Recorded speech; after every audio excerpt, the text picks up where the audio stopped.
Biggest product range किसके पास में है? बिगेस्ट डिलीवरी सिस्टम किसके पास में है? लार्जेस्ट नेटवर्क किसके पास में है? इतने सारे प्रोडक्टों की रेंज और आम आदमी का प्रोडक्ट। हम ऐसे प्रोडक्टों की बात नहीं करते जहाँ धक्का दे दे के प्रोडक्ट बेचना पड़ता हो, नहीं। एक बार यदि प्रोडक्ट गया, दोबारा प्रोडक्ट अपना काम खुद कर देता है। Are you agree with me? समझते हैं नहीं समझते हो? लेकिन दूसरी कंपनियों के प्रोडक्ट को देखिएगा, उनके लोग उस प्रोडक्ट को यूज करते हुए आपको नहीं मिलेंगे। किसी तरह एक बार वो ले लेंगे, दोबारा वो खुद नहीं लेंगे, दोबारा इसी चक्कर में होंगे कि आप ले लेंगे। ये सुनो, लेकिन आरसीएम में ऐसा कुछ भी नहीं होता। और इसीलिए मैं बताना चाहता हूँ कि सारी कंपनियों को एक तरफ रखिए और आरसीएम बिजनेस को एक तरफ रखिए, क्योंकि हम इस बिजनेस को इसलिए नहीं कर रहे हैं कि करते रहे तो ही पैसा आए, बल्कि हम इसलिए भी कर रहे हैं कि जब हम ना करने की स्थिति में हो ना, तो भी हमारे पास में पैसा आता रहे और वो काम प्रोडक्ट करता है। काम के भी हमारा टर्नओवर हो, ये कोई कंपनी करती है क्या? कोई व्यक्ति करता है क्या? वो कौन करता है? प्रोडक्ट करता है। कौन करता है? और आप मुझे बताइए, आप में से कितने ऐसे लोग हैं जो पैसे बचाने के लिए हेल्थ कार्ड खाते हैं? सेहत के लिए पैसा ना भी मिले तो भी खाएंगे। ये सुनो, नीट चार्ज पे कमीशन ना भी मिले तो भी खाएंगे। ऐसा है या नहीं है? और यही चीज आरसीएम बिजनेस की सबसे बड़ी ताकत है, जो दूसरों के पास में नहीं है। और इसीलिए डायरेक्ट सेलिंग में मैं इसके आसपास में भी किसी कंपनी को नहीं मानता। और ये चीज आप भी जानिए कि आपके हाथ में पारस पत्थर है, यदि इसको मजबूती से आपने पकड़ लिया तो जीवन की इतनी सारी खुशियाँ आपकी जिंदगी में आ सकती है जिसकी की कल्पना भी करना मुश्किल है। और आगे मैं और ढेर सारी बातें करूंगा, लेकिन फिलहाल मैं आता हूँ दोस्तों किस चीज के ऊपर? नेटवर्क। बहुत सारी गलत धारणाएं, बहुत सारी गलत मान्यताएं। हो सकता है कि आप में से भी कुछ ऐसे साथी हैं जो यहाँ आने से पहले पूछे होंगे, कंफर्म किए होंगे अपने साथियों से कि लेके कहाँ जा रहे हो, और यहाँ आने के बाद समझ में आया होगा कि यार ये नेटवर्क मार्केटिंग कंपनी की मीटिंग है, तो फिर सारी हवा उनकी निकल गई होगी, बस भागने के चक्कर में होंगे कि कैसे निकलूं यहाँ से। लेकिन जब आए हैं, 1 घंटे तसल्ली से सुनिएगा। पहले तो मैं ये पूछना चाहता हूं, आप में से कितने लोग ABCD जानते हैं? यस प्लीज, मैं भी जानता हूं, थैंक यू। अच्छा, 2 वर्ड है यहाँ पे, पहला क्या है और दूसरा क्या है? तो टाटा में NET, नेट का मतलब क्या होता है? क्या होता है? Are you sure? Yes. 100%? Yes. क्या होता है? चलिए, हमारे यहाँ भी यही होता है। अच्छा, वर्क का मतलब क्या होता है? काम। नेट का मतलब जाल। वर्क का मतलब काम। दोनों को जोड़ दिया जाए, क्या हुआ? काम का जाल। काम का जाल। काम का जाल। अब इसमें बेवकूफ कहाँ लिखा हुआ है बताइए? मैं आपसे पूछना चाहता हूँ, बेवकूफ वर्ड इसमें कहीं दिखाई दे रहा है? नेट का मतलब बेवकूफ होता है या वर्क का मतलब बेवकूफ होता है? फंसाने वाला का वो वर्क का मतलब फंसाने वाला होता है क्या? नहीं। टोपी पहनाने वाला? नहीं। पता नहीं क्या क्या मीनिंग लोग खुद ही निकाल के रख लेते हैं। अरे भैया, जिस चीज को जानते नहीं है, कम से कम चुप रहिए, गलत धारणाएं मत बनाइए और गलत अवधारणाएं लोगों के मन में मत डालिए। क्योंकि जो बदलने को तैयार हुआ है, कम से कम उसको रोकने की गलती आप मत कीजिए, नहीं तो जिंदगी भर पाप के भागी बनेंगे आप।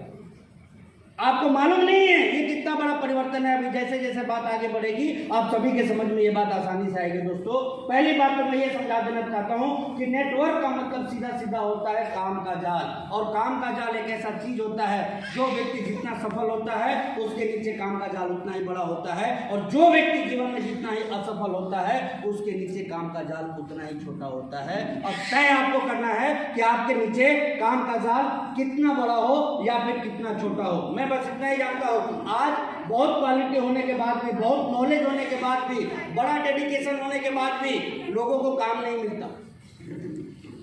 आसानी से तो बिल्कुल भी नहीं मिलता।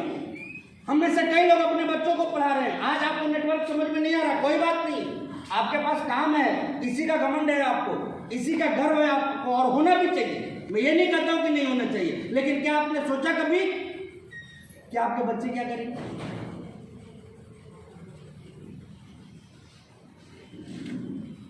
करोड़ों तो आज ही बेरोजगार है। उनका जमाना आते आते तो आबादी अपनी 200 करोड़ से ऊपर हो जाएगी, ये सुन लो। और तब जो स्थितियां बनेगी वो कैसी बनेगी, कभी सोचा आपने? आपको पता नहीं है।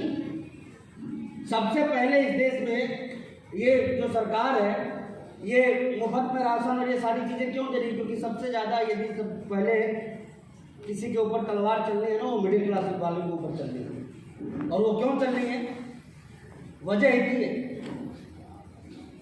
कि सारे के सारे लोग ना रोजगार के पीछे भागते हैं, काम के पीछे भागते हैं, दूसरा कोई अवसर उनको दिखाई नहीं देता है। और रोजगार तो इतनी तेजी से खत्म हो रहा है ना, जिसका कि आप अनुमान भी नहीं लगा सकते। मैं आपसे एक सवाल पूछना चाहता हूँ, कोरोना का जो ये पीरियड था आप लोगों को कैसा लगा? हाँ जी, कैसा लगा? ईमानदारी से थोड़ा बता दीजिए। मेरी बात समझ में आ रही है, नहीं आ रही है आप लोगों? Okay, thank you. तो मुझे बस इतना जवाब दे दीजिए आप लोग कि ये कोरोना का जो 8वें महीने का जो मेन पीरियड बीता आप लोगों के बीच में, वो कैसा था? मुझे क्या ना सुजीत जी से भी कम सुनाई देती है, क्योंकि मैं भी सुजीत जी हूँ। बहुत खराब गुजरा ना? ओके, मैं आपको बताना चाहता हूँ, मैंने पहले कहा कि देखिए आज मैं बहुत लंबी चौड़ी बात नहीं करूंगा। आज मैं कोविड के सिचुएशन की बात करूंगा और उसी के हिसाब से इस बिजनेस का पिक्चर दिखाने की कोशिश करूंगा आपको। मुझे आज भी याद है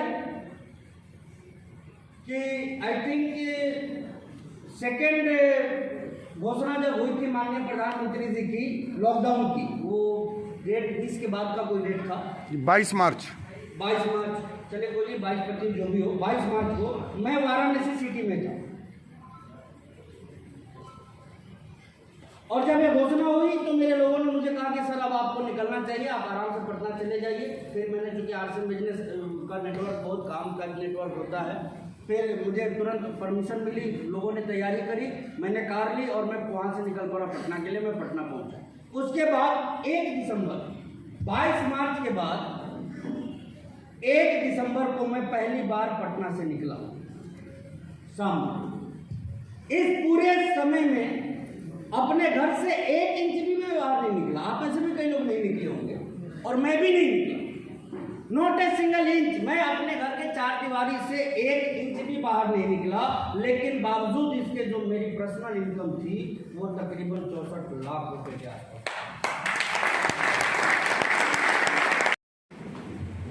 सदमा लगा आपको या दुख हुआ आपको, ये बताइए।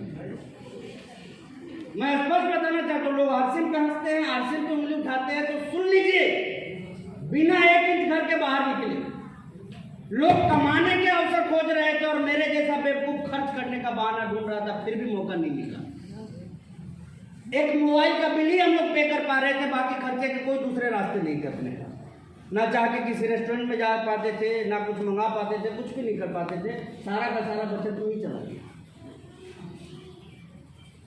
दुनिया परेशान थी और आरसीएम वाले मालामाल हो रहे थे। हैरान हो जाइएगा, इस पूरे कोविड के पीरियड में आरसीएम बिजनेस में आज तक के 20 साल के कैरियर की सबसे बड़ी क्लोजिंग करी और वो क्लोजिंग थी 1 महीने की 267 करोड़ बिजनेस वॉल्यूम, यानी कि डबल में आ जाएंगे 550 करोड़।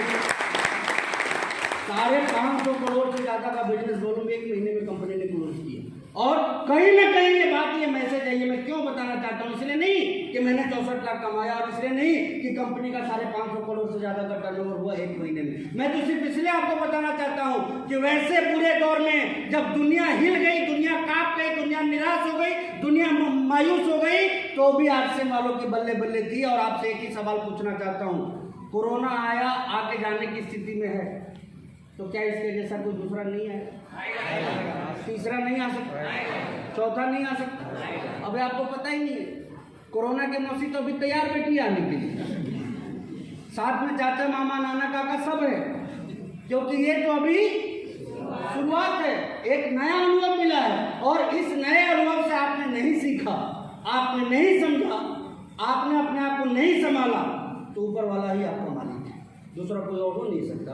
और इसलिए मैं बताना चाहता हूं कि कंपनी ने साबित कर दिया कि इस बुरे दौर में भी आपके लिए अच्छा काम कर सकती है। बल्कि आप इस चीज को देखिए कि ये समय की मांग थी, समय की जरूरत थी और समय का बदलाव ही तो था, जो कि बैठे बैठे मेरे से, मैं आपको बता देना चाहता हूँ मेरा व्यक्तिगत अनुभव। Last time new year celebration के दिन रात 12 बजे बच्चे सब दौड़ते दौड़ते मेरे पास में आए कि चलिए पापा केक काटते हैं, केक काटते हैं, केक काटते हैं। बच्चों को तो बहाना चाहिए, आपके भी घर में हुआ हो। बड़े खुश थे सब। मैंने पूछा इतना खुश क्यों हैं? तो पापा नया साल आ गया, आप थोड़ा ना ये पेंडेमिक ईयर निकल जाएगा, आप थोड़ा एंजॉय करेंगे, ये करेंगे वो करेंगे। मैंने कहा बेटा जा तू केक काट ले और खुद ही खा ले, मैं नहीं जा सकता तेरे साथ। मेरे से पूछा वो कि आप ऐसा क्यों बोल रहे हैं, आपको मतलब खुशी इस बात की नहीं है कि न्यू ईयर आ गया? मैंने कहा बिल्कुल भी नहीं। मैंने तो एक ही चीज बोला कि बेटा मेरे जिंदगी का सबसे अच्छा साल तो चला गया। अब वो बेटा रखो अच्छा कैसे था, तो मैंने आपको मैं भी बता देना चाहता हूँ। आरसे में मैंने बहुत पैसे कमाए, लेकिन घर में बैठ के 64 लाख रुपए कभी नहीं कमाए। एक ऐसा काम जिसको कि सदियों से हम करते आ रहे हैं, जमाने से हम करते आ रहे हैं। गलतफहमी में मत रहिए कि आप नेटवर्क मार्केटिंग का काम नहीं करते। बहुत सारे लोगों को गर्व होता है जब आपको आरसीएम करते हुए देखते तो आपको तो बोल देंगे कि अब तेरे वाला काम मैं करूंगा, क्या समझा है मुझे? अरे समझा क्या है, ये काम तो आप कर ही रहे हैं, नेटवर्क मार्केटिंग तो आप कर ही रहे हैं। आपको भले ही ना समझी इस बात की है कि आप नहीं कर रहे हैं, लेकिन दुनिया का हर व्यक्ति नेटवर्क मार्केटिंग का हिस्सा है। और जिन जिन लोगों ने अपने नेटवर्क बनाया वही लोग आज दुनिया के अमीर लोग हैं। जिन लोगों के पास में नेटवर्क नहीं है उनके पास में कुछ भी नहीं है, ना उनकी कोई औकात है ना उनकी कोई हैसियत है। आपके गांव का यदि कोई प्रधान भी है ना तो प्रधान इसीलिए है कि बाकी लोगों से मजबूत नेटवर्क उसका है। आपके घर कस्बे का कोई एमएलए है, एमपी है, तो क्यों है? क्योंकि बाकी लोगों से मजबूत नेटवर्क उसके पास है। आपके शहर में कोई उद्योगपति है तो क्यों है? क्योंकि बाकी लोगों से ज्यादा मजबूत नेटवर्क उसके पास है। और ये नेटवर्क हमारे पास ना हो तो क्या होगा? हमेशा दूसरों के लिए काम करेंगे। यदि अपना नेटवर्क नहीं होगा तो क्या होगा?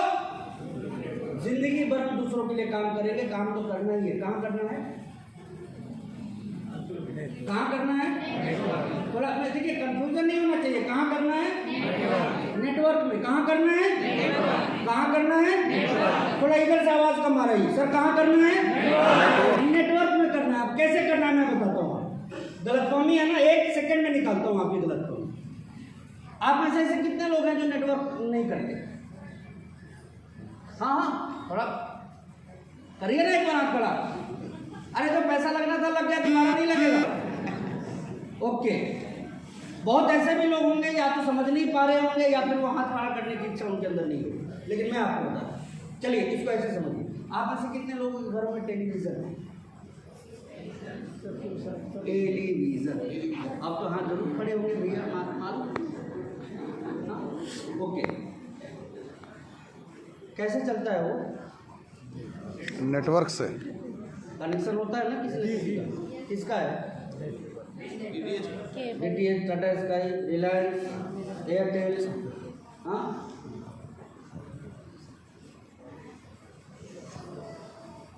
किसी ना किसी का नेटवर्क आपके घर में चल रहा है तो भी वो टीवी चल रहा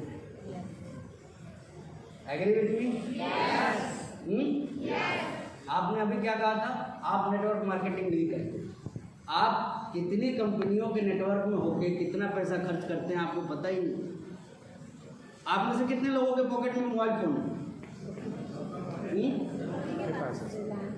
तो आपके मोबाइल में, मेरी बात ध्यान से सुनिएगा, आपके मोबाइल में किसका नेटवर्क काम कर रहा है? आपके मोबाइल में आपके हिसाब से जियो का नेटवर्क काम कर रहा है, एयरटेल का कर रहा है, वोडाफोन का कर रहा है, वाट जो भी हो। हाँ, सुधार लीजिए अपने आप को। यही गलतफहमी बोली जाती है। आपके मोबाइल में जियो का नेटवर्क काम नहीं कर रहा है, जियो के नेटवर्क में आप काम कर रहे हैं। आपको पता ही नहीं, सुबह से शाम तक आप कितने लोगों के नेटवर्क में काम करते हैं आपको पता ही नहीं है। कभी किसी सब्जी वाले के नेटवर्क में चले जाते हैं, कभी किसी दूध वाले के नेटवर्क में चले जाते हैं, कभी किसी किराने वाले के नेटवर्क में चले जाते हैं, कभी किसी डॉक्टर के नेटवर्क में चले जाते हैं, कभी किसी टेलर के नेटवर्क में चले जाते हैं, कभी किसी चाय वाले या पान वाले के नेटवर्क में चले जाते हैं, कभी किसी दवा वाले के नेटवर्क में चले जाते हैं। सुबह से शाम तक कितने लोगों के नेटवर्क कंपनी को आपने ज्वाइन कर रखा है और वहां पैसा खर्च करते आपको पता ही नहीं है। मैं बस इतना ही कहना चाहता हूं, आप जिस के नेटवर्क में जाते हैं उन लोगों को अमीर बनाते हैं। आपके नेटवर्क में कौन है? दुनिया के इतने लोगों के नेटवर्क में तो आप हैं, लेकिन एक सवाल अपने आप से पूछिएगा कि आपके नेटवर्क में कौन काम कर रहा है? क्या वो दूध वाला काम कर रहा है? वो सब्जी वाला काम कर रहा है, वो दवा वाला काम कर रहा है, नहीं कर रहा है, वो डॉक्टर काम कर रहा है। मेरा तो भैया सीधा एग्रीमेंट होता है। मेरे घर में बच्चे को पढ़ाने के लिए जो ट्यूटर आते हैं ना, उनसे भी मैं एग्रीमेंट करता हूँ कि आपके नेटवर्क में हम तभी काम करेंगे जब आप हमारे नेटवर्क में काम कीजिए। सीधी सी बात डील होती है। सब्जी वाले से यही डील, दूध वाले से यही डील कि आपके नेटवर्क में तभी जाएंगे जब आप हमारे नेटवर्क में आइए। और मैं इतना ही आप लोगों को कहना चाहता हूं कि जब वो आपसे अपना भविष्य बना सकते हैं तो उनसे आप अपना भविष्य क्यों नहीं बना सकते। बस ये चीज दिमाग में। और ये कोई छोटी मोटी बात नहीं है दोस्तों। इस नेटवर्क इंडस्ट्री को यदि आप समझना शुरू करेंगे ये कितनी बड़ी ताकत है, अब इसका एग्जांपल मैं आपके सामने रखना शुरू करूंगा। आइए जानते हैं नेटवर्क इंडस्ट्री की ताकत को।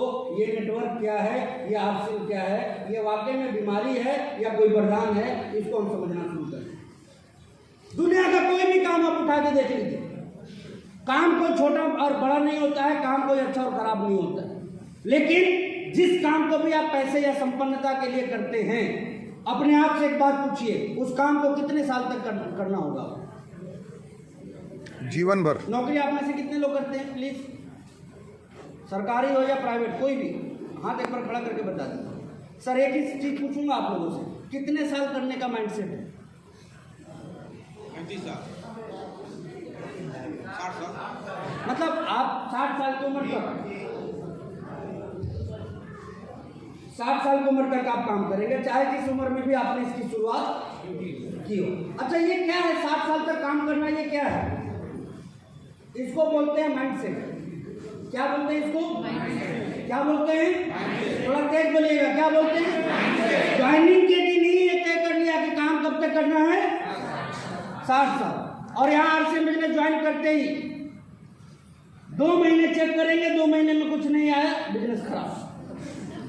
मेरे से कई लोग अभी भी पूछते हैं क्या हो रहा है, मैं बोलता हूँ आरसीएम अभी भी। वो मेरे से यही पूछते अभी भी। मैंने कहा यार तेरी जिंदगी गुजर गई उस काम को करते हुए, मेरी तो अभी शुरुआत हुई है, जो होना था वो तो हुआ भी नहीं इस बिजनेस में। क्यों मैं साढ़े 18 साल तक इस बिजनेस में काम करता रह गया और आगे भी करता रहूंगा? वजह एक ही थी कि जैसे लोग नौकरी में जाते हैं, वजह होता है माइंडसेट की 60 साल तक काम करना है। जिस दिन इस बिजनेस को ज्वाइन किया था ना, उसी दिन मुहर लगा दिया था कि जिंदगी भर आरसीएम।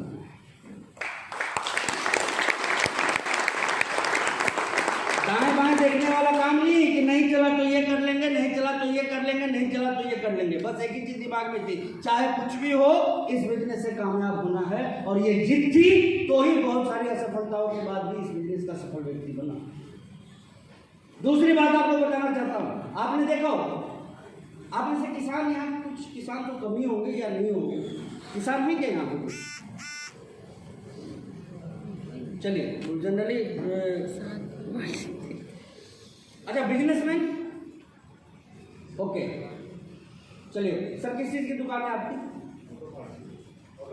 ऑटो पार्ट्स की। सर कब खोला आपने?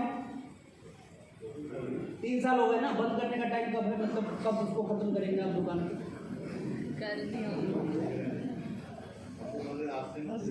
अच्छा ये अच्छी बात है, थैंक यू। लेकिन आप में से यदि ईमानदार जवाब हम देखें तो सभी खोलने का वक्त तो निर्धारित होता है, लेकिन उस धंधे को खत्म करने का कोई वक्त निर्धारित नहीं होता है। Agree with me? आरसीएम में 2 महीने में शहीद हो जाए, देख लिया। मतलब देखिए कमाल की चीज़ देखिए, वही आदमी जिंदगी के 30, 40, 50 सालों में कोई तीर नहीं चलाया अमीरी का, लेकिन यहाँ चाहते हैं कि 2 महीने में यदि करोड़पति नहीं बने मतलब बिजनेस खराब। जिंदगी में 20 साल काम करने के बाद में आज तक 1 करोड़ नहीं कमा पाए और यहाँ 2 महीने में ही चाहिए। आप बताइए अपने आप के साथ इंसाफ कर रहे हैं क्या? नहीं, बिल्कुल नहीं। बिजनेस है, व्यापार है और प्योर विशुद्ध व्यापार है। टाइम लेगा आपका, यहाँ सीखना पड़ेगा, यहाँ समझना पड़ेगा, यहाँ नेटवर्क बनाना पड़ेगा, टर्नओवर खड़ा करना पड़ेगा। आरसीएम की सबसे बड़ी खूबसूरती क्या है? आप में से जितने भी लोगों के पास में इनकम आई है वो लोग इस बात को अच्छी तरह समझ लीजिए, जो कमीशन स्लैब आपको दिखाया गया है कंपनी की तरफ से, आपके पास में उसके हिसाब से पैसा आता है या नहीं आता? कम और ज्यादा की बात मैं नहीं करता, लेकिन उस कमीशन स्लैब के हिसाब से आता है या नहीं आता? चाहे 50 आए या 50,000 आए या फिर 50 लाख आए, सारा का सारा कमीशन स्लैब के हिसाब से आता है। तो मैसेज क्लियर है, जिस दिन आपका बिजनेस लेवल उस लेवल पे पहुंच जाएगा, आपकी इनकम लेवल भी वहां पे पहुंच जाएगी। इसलिए इसको खड़ा करने की कोशिश कीजिए। यहाँ कोई पैसा लगता है? नहीं लगता है। नहीं। कोई ऑफिस खोलनी होती है? नहीं। या फिर स्टाफ रखना पड़ता है? नहीं। सारा दर्द किसका? कंपनी का। सामान कौन बनाएगा? सामान कौन पहुंचाएगा? टैक्स का हिसाब किताब कौन देखेगा? पेमेंट कौन देखेगा? रॉ मटेरियल कौन लाएगा? क्वालिटी कंट्रोल कौन करेगा? सारा सरदर्द कंपनी के पास में है। हम क्या हैं? पार्टनर बोलते हैं, पार्टनर नहीं। हम आरसीएम के पार्टनर नहीं है, हम आरसीएम के ओनली प्रॉफिट पार्टनर हैं। याद रखिएगा, कंपनी में आग लग जाए हमसे 1 रुपया कंपनी लेने वाली नहीं है, लेकिन जो मुनाफा होगा उसमें 45% की हिस्सेदारी हम सबकी है, ये तो तय है। मुझे बताइए, आपके बाद आपके बच्चे की क्या करवाने की तैयारी कर रखी है आपने? ऑनेस्टली बताइए। नौकरी वाले भाई साहब, सर्विस है ना सर? मैं एक चीज़ पूछूं, ईमानदारी से बताइएगा, दिल पे हाथ रखें। शायद फैमिली के साथ आप खुश हैं सर आप अपने लाइफ से नौकरी करके? कितनी अजीब सी विडम्बना। देखिए, बड़ा मार्मिक चीज़ मैं आपको बोल रहा हूँ, मैं उपहास नहीं कर रहा हूँ आपको। मैंने क्या कहा, मेरे पिताजी भी यही चाहते थे कि बेटा नौकरी करे। गलत नहीं थे वो अपने जगह पे, वो इसलिए गलत नहीं थे कि नौकरी करके लाइफ को चलाना ही हमें आता है, इसके अलावा कुछ नहीं आता। जिस काम से हम खुश नहीं, जिस काम से हम संतुष्ट नहीं, जिस काम को हमें हमारी पूरी जिंदगी करना पड़ा, अब हम चाहते हैं कि हमारे बाद, हम नौकरी करने के बाद किस तैयारी में है कि हमारा बच्चा भी नौकरी करे। जवानी से लेकर बुढ़ापे तक हमने अपनी जिंदगी को झोंक दिया और अब अपने लाल पीले और हरे को तैयार कर रखे हैं शहीद करने के। अभी राजकुमार सर ने कहा एक बहुत शानदार सी बात, मैं बड़ा खुश हो रहा था कि बाप बेटे दोनों जब नौकरी करने लग जाते हैं, परिवार में एक अलग माहौल होता है। क्या माहौल होता है सर? एक बात जो इस उम्मीद में नौकरी कर रहे होते हैं कि चलो आज नहीं तो कल हमारी जिंदगी ठीक होगी, मुझे भी घर में आने का मौका मिलेगा, घर के लोगों के साथ रहने का मौका मिलेगा। वो पिताजी जब 60-65 साल में रिटायर होकर आते हैं, उनका बच्चा तो वापस काम पे चला जाता है उस टाइम। ये सुनो, साथ रहने का मौका तो कभी मिलता ही नहीं है, मिला ही नहीं। और वो पत्नी जिनके साथ जिंदगी की शुरुआत हुई थी, उनको समय कब देते हैं? जब मुंह में दांत नहीं और पेट में आग। इसके पहले तो टाइम ही नहीं, किसी के पास टाइम नहीं है। आजकल के पापा, बच्चे बोलने लग गए कि मेरे पापा तो संडे वाले पापा हैं। कौन से पापा? संडे। पता ही नहीं चलता कि पापा है कि पापी है, कुछ पता नहीं चलता।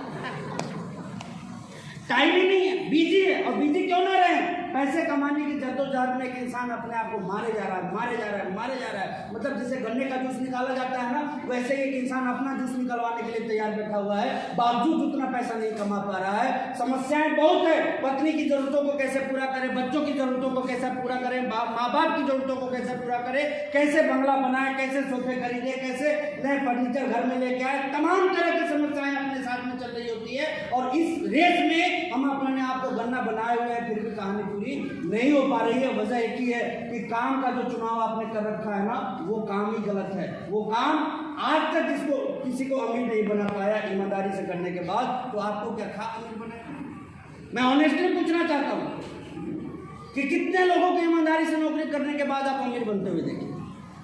कोई नहीं देखे क्या? किसी को नहीं देखे। और एक कार आ जाना या घर बन जाना कोई अमीरी वाली बात नहीं होती। आप समझिए इस चीज को। और उसके बाद हमने तैयारी क्या की है कि हमारे बाद हमारे बच्चे, हमारे लाल पीले हरे कहाँ जाएंगे? नौकरी करने। लग जाती है ना, बड़े खुश होते हैं, मिठाइयाँ बांटते हैं। किस बात के बांटते हैं मिठाई? जिंदगी भर के लिए वो आपसे दूर जा रहे हैं। आपको पता नहीं, मैं मजिस्ट्रेट कॉलोनी पटना में रहता हूँ, 350 से ज्यादा IAS IPS के मकान है वहां पे। अब मैं बूढ़े बूढ़े लोगों को देखता हूँ, प्राउडली बोलते हैं कि मेरा बेटा ऑस्ट्रेलिया में रहता है, कोई बोलता है कि मेरी बेटी लंदन में रहती है, कोई बोलता है मेरा दामाद यूएस में है, कोई। अरे क्या मतलब है कि आपका बेटा ऑस्ट्रेलिया में, इंग्लैंड में है या यूएस में है? आप कहाँ हैं और कैसे हैं, ये सबसे महत्वपूर्ण चीज़ है। आज के डेट में सोचिए, उस वक्त को याद कीजिए जब आपके घर में आपका लाल पीला और हरा पैदा हुआ था। आपके अंदर कौन सी फीलिंग थी? यस, नौकरी करने के लिए एक मिल गया। ये भाव था क्या? नहीं। भाव क्या था? जीने का सहारा मिला। मैं रेडी रहा इस मामले में आपसे कम अनुभव है मेरे पास, लेकिन फिर भी आप ही से पूछना चाहता हूँ, सही हो या गलत? सही। लेकिन उस सहारे को बेसहारा बनाने पे लगा कौन है? वो नहीं, हम खुद लगे हुए। कई लोग अपने बच्चों को पीठ पे हाथ रखते हुए बोलते मेरा सपना मेरा लाल पूरा करे। वो लाल पीला होकर देखते रहता है कि अब अपना भी करूँ और इस नालायक का भी करूँ। जब करना था तो खुद तो मस्ती कर लिए, अब इनका भी पूरा करे और अपना भी पूरा करे। यस और नो? ऐसा होता ही नहीं होता है। और हम किस चक्कर में पड़े हुए? बच्चों को पढ़ाने में, बच्चों को कामयाब बनाने में नसीहत देते थे। मुझे आज भी याद है, पिताजी बोलते थे मेरे से कि सुजीत, जब आँख के आंसू कान में जाएंगे ना तब पता चलेगा। ईमानदारी से बता रहा हूँ, मुझे कुछ पता नहीं चलता, बात ही समझ में नहीं आती। अरे किसी भी चीज़ की कोई उम्र होती है। छोटे बच्चे को आप बता रहे हैं कि आँख के आंसू कान में जाएंगे, तो हम लोग तो यही सोचते थे कान खराब हो जाएगा या क्या हो जाएगा, पता नहीं क्या होगा। मालूम नहीं था, क्योंकि ज़िंदगी के बहुत सारे अनुभव उसको जीने के बाद ही समझ में आया करते हैं। लेकिन समझने की सबसे बड़ी चीज़ है कि हमने अपने अनुभवों से सीख लिया कि जब ये काम ठीक नहीं है तो इसी के रेस में क्यों हम अपने बच्चे को भी जोड़ें। एक सवाल है। दूसरा सवाल ये है कि ये उम्मीद करना कि मेरा सपना मेरा लाल पूरा करेगा, वो कहाँ तक सही है और क्यों? क्योंकि गलत प्रोग्रामिंग यहाँ हो रखी है। मैं आपको बता दूं, आरसीएम के सर्कल में जब आप आएंगे, यहाँ एक अलग सोच, एक अलग एनर्जी, आपको एक अलग विजन, यहाँ पे एक अलग ड्रीम आपको दिखाई देता है। जिसके पास कुछ नहीं भी है ना, उसके पास आपको ढेर सारा आत्मविश्वास दिखेगा यहाँ, जो कि बाहरी दुनिया में नहीं दिखता। हमारे यहाँ एक व्यक्ति यदि 500 रुपये भी कमा रहा है ना, तो 5 लाख के बराबर वाले के आत्मविश्वास के वो लेके साथ में चलता है।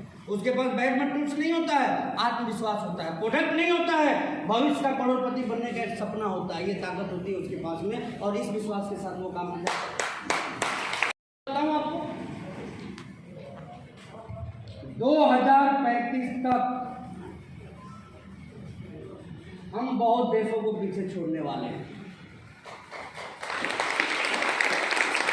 क्योंकि इसके विशेषज्ञों ने एक बात तो खुल के कही है कि सबसे बड़ा फ्यूचर डायरेक्ट सेलिंग का कहीं है तो वो कहाँ है? इंडिया में। कहाँ है? इंडिया में। कहाँ है? इंडिया में। क्यों है?